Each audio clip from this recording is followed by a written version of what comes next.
We've done a lot of derivation and calculation up to now.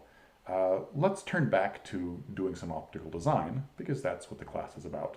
Let's show the simplest example of how this concept of rays can be used to understand an optical system.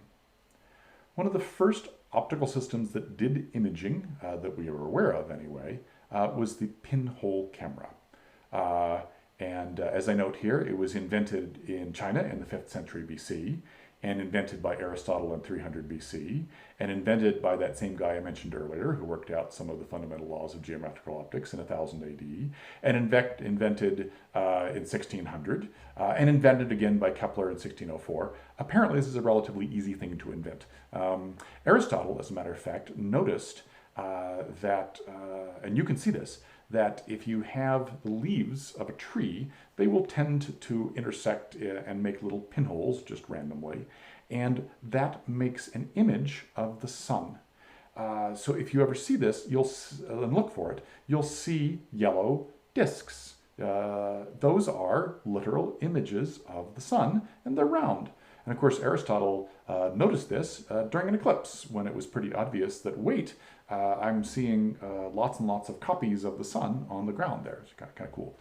Good observational powers. Well, how the heck does it work? Well, this kind of shows us the idea. Now that we understand we can use rays to trace and understand an optical system, we could imagine this is an object, and we're going to use this symbol for objects a lot, but if you like, this little arrow could be a tree. And we could imagine that there's some little thermal radiator, some little molecule there that's every once in a while sending some photons out. It's going to do that, according to Maxwell's equations, in a set of spherical waves. So we could trace a whole set of rays that all started at the tip of this arrow, and they'd go off in every possible direction, and most of them would just light up the room.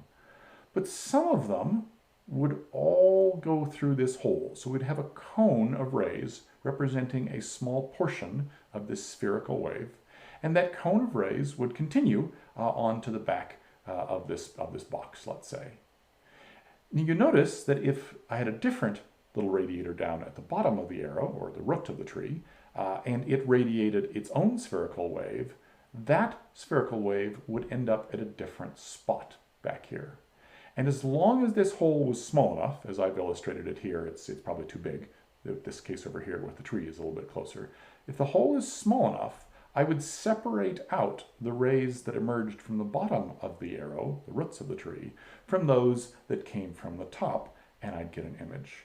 And it actually works pretty well. That's a fairly typical image of through a pinhole camera. And notice a couple things about this. First of all, it's been turned right side up because this is an inverting camera. The image is upside down, and you can see that, because you own rays now, just from the ray trace. Notice it also works fine over a range of colors. This is a color photo, and there wouldn't be very much effect of color. Red and blue and green would all land pretty much at the same spot. You do notice some darkening around the edges. We're going to see that as one of our classic problems with imaging systems, and so we'll learn more about that later.